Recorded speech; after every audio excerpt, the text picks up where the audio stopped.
After a barrage of punishing and sometimes deadly winter storms lashed California with rain and snow, the clouds now appear to be parting and perhaps revealing a silver lining. California, like much of the American West, has been suffering through a brutal drought. But now, 12 of California's 17 major reservoirs have been replenished and are currently above their historical averages for the start of spring. But officials are also warning that when the enormous snowpack that's accumulated atop the Sierra Nevada mountains starts to melt, that runoff could cause a new threat to those living below. Hayley Smith covers all of this for the Los Angeles Times, and she joins us now. Hayley Smith, thank you so much for being here. Could you just give us a sense of the damage that this string of storms caused California? I mean, are recovery efforts and rebuilding efforts still underway? Yes, recovery efforts are still underway. This has really been a remarkable winter. Going into this season, we were on the tail end of the state's driest 3 years on record. And then, as you said, the skies opened up. We saw widespread flooding, we saw levee breaches, we saw landslides and sinkholes, property damage. Nearly 3 dozen people have died. So it's been a pretty challenging winter for us in that regard so far. And so, as of right now, there are still people that don't have access to their homes. There are still evacuated communities, places that are underwater, people that have lost their livelihoods due to flooded farm fields or infrastructure challenges. So we have a lot of work to do just to dig out from this winter, even though thankfully it seems like the storm systems have stopped.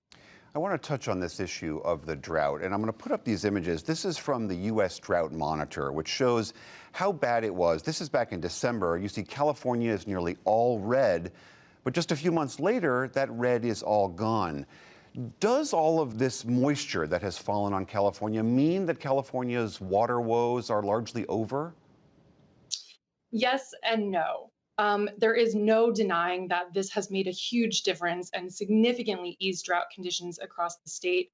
As you mentioned, just 3 months ago, we saw most of the state in severe and extreme exceptional drought. People were under water conservation orders. Officials were saying they barely had enough supplies for health and safety of millions of people.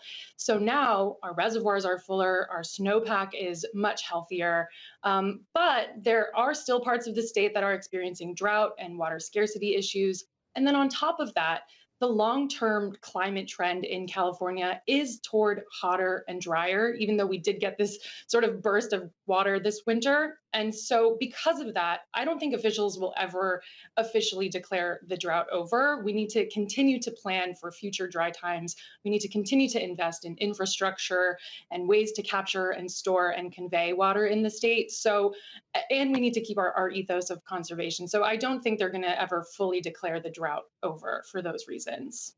I know that you recently visited and spoke to officials at the biggest reservoir in Southern California, Diamond Valley Lake. What did officials there tell you about this future? The head of the Metropolitan Water District actually put it so well. He said, nature gave us a lifeline. So, Diamond Valley Lake is, as you mentioned, the largest reservoir in Southern California. And you can kind of think of it like a savings account, where during this really harsh period of drought, we were drawing down and really using almost half of it just to get by. And so now with these storms, they've been able to turn the taps back on and start refilling Diamond Valley Lake. So that just gives everyone a little bit of breathing room and lets us breathe a sigh of relief so that the next time it does get dry again, we will have replenished that savings account and we can lean on it when we need to. Speaking of California's bank accounts, I mean, that snowpack that I mentioned that's in the Sierra Nevadas, that too is another one of these bank accounts that Californians and Californian farmers rely on. But there is this concern that all of that snow might melt too quickly and at the wrong times. What is the principal worry there? Some of my colleagues at the Times actually calculated the amount of water contained in the state's snowpack right now is about 30 million acre feet, which is more than the capacity of Lake Mead, the nation's largest reservoir. And so eventually, what's going to happen is as this weather starts to heat up, as we start to maybe see some heat waves or strings of 80, 90, and 100-degree weather, all of that snowpack is going to come down at some point. And that's going to potentially create significant flooding. It's going to put pressures on our rivers and streams and dams and tributaries. So, unfortunately, we now have to prepare for more flooding in the spring as all of that snowpack melts. All right, Hayley Smith of the Los Angeles Times, thank you so much for being here. Sure. Thanks for having me.